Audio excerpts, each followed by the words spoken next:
Welcome, in front of me is a Xiaomi Redmi 12C, and today I'll go over unboxing along with a quick overview of the specs for this device.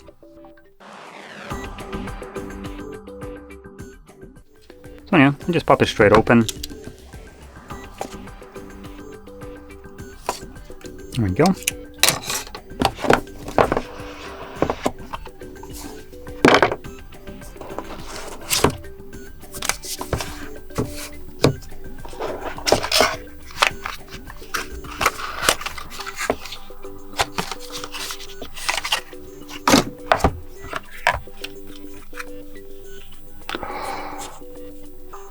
Oof.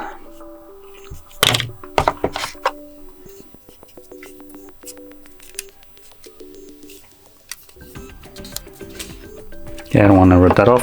Anyway, that's what we get in the box. Now, right off the bat, I'm going to be honest, and I will say I'm a little bit disappointed. Xiaomi just kind of dropped the ball right here. And I'll explain what I mean by that in a second once I get to the device. There we go. So obviously, no doubt, this is a budget device. I don't even need to look at the actual price tag.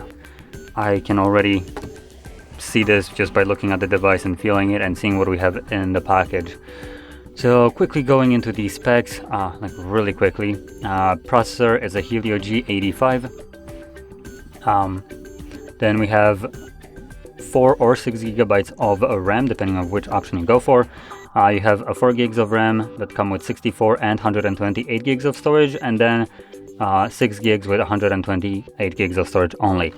So if you plan to have more RAM, you only have one storage option.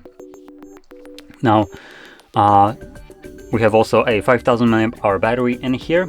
We have, if we flip it over, we have a dual camera setup, though judging by how the bottom one looks like, I can probably safely say that it's just a single camera setup. Holy shit. Okay, so main one is a 50 megapixel wide sensor.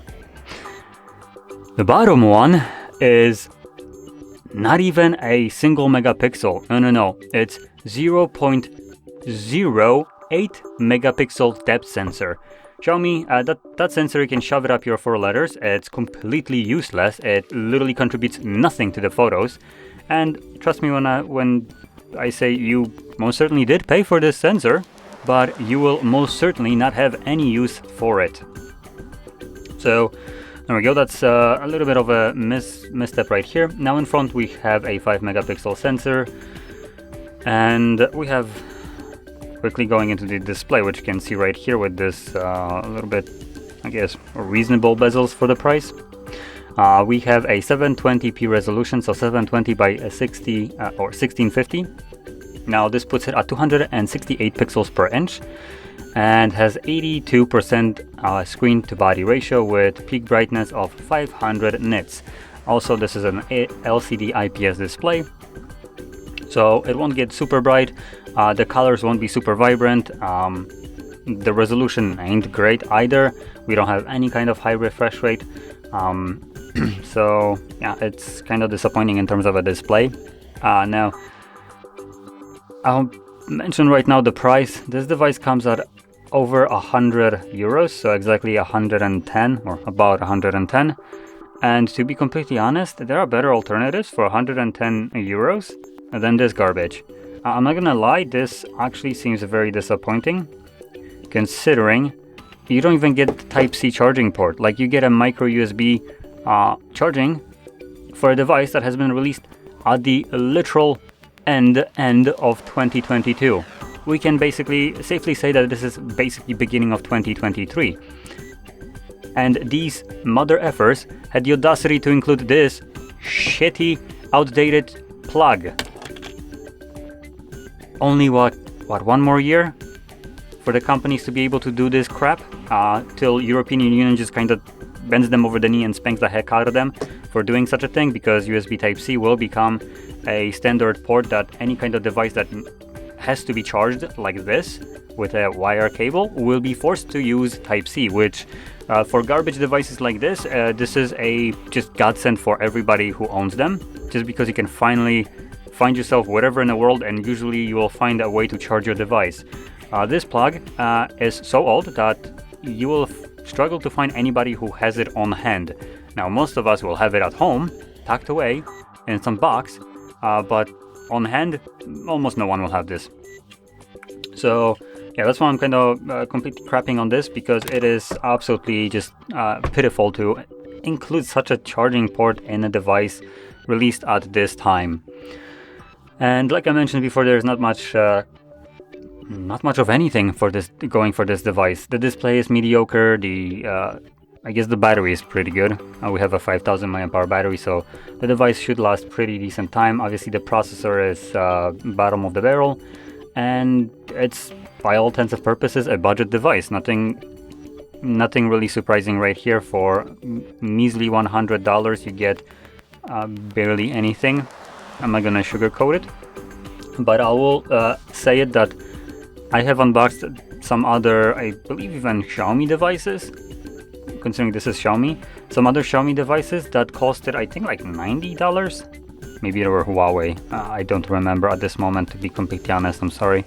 But they were cheaper and they were basically as good as this. So at that point, if you're looking for the cheapest device, this isn't it.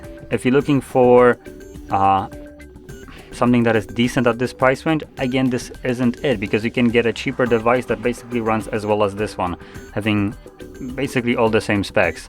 So this device is a little bit too high, priced a little bit too high for a budget device for what it offers. There are cheaper devices that basically do the same exact thing as this one, but come out about $90. So at this price range, $90 is almost 20% price difference.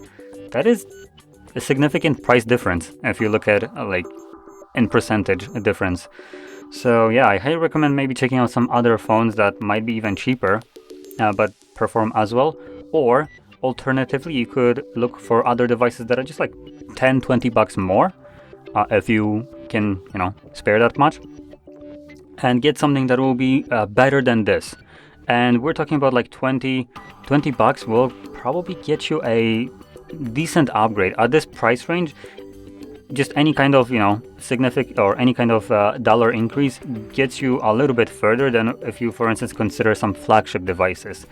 Just as a comparison, this will be, I don't know if this will be a fair comparison or not, but I'll make it anyway. This is basically double the price. So it comes at $200 and I think like $30. This device will be just leagues ahead of this. Now, I understand if you're looking for a budget device, you're not going to be looking at a mid-range phone, right? This is Realme 10 Pro Plus. But just to kind of compare this, let me just quickly check what I have open here. So I'm going to bring up the brightness just so you can kind of see how it looks like. So in terms of the appearance, you have a nice curved display under display fingerprint sensor, AMOLED display. This phone will run quick. Camera here is good. Everything here is basically for anybody, whatever they will need. The only thing that this phone won't be great at is most likely gaming, because the processor in here isn't as powerful. But in terms of everything else, it will do everything that you toss at it without a problem. It won't even like stutter or anything. It runs super nicely. And it is basically a mid-range device. Now, like I said, I understand that I'm kind of comparing two different just like price points, because this is budget and what I just showed you was more of a mid-range. But what I'm getting at is throwing a little bit more money at your device will get you a significantly better device, especially if you're starting at the very lowest end going up. And just to kind of make it a comparison, if I take this device and compare it to basically one of the most expensive devices like this, the folding one, get rid of this. So yeah, this is a Z Fold 4. Oh yeah, for Fold 4. This is, what is it, 5-6 times more expensive, however many. This is about like what, $1,800. So this is $250. This is a significant price hike over it, right? But this device basically does everything as well as this one.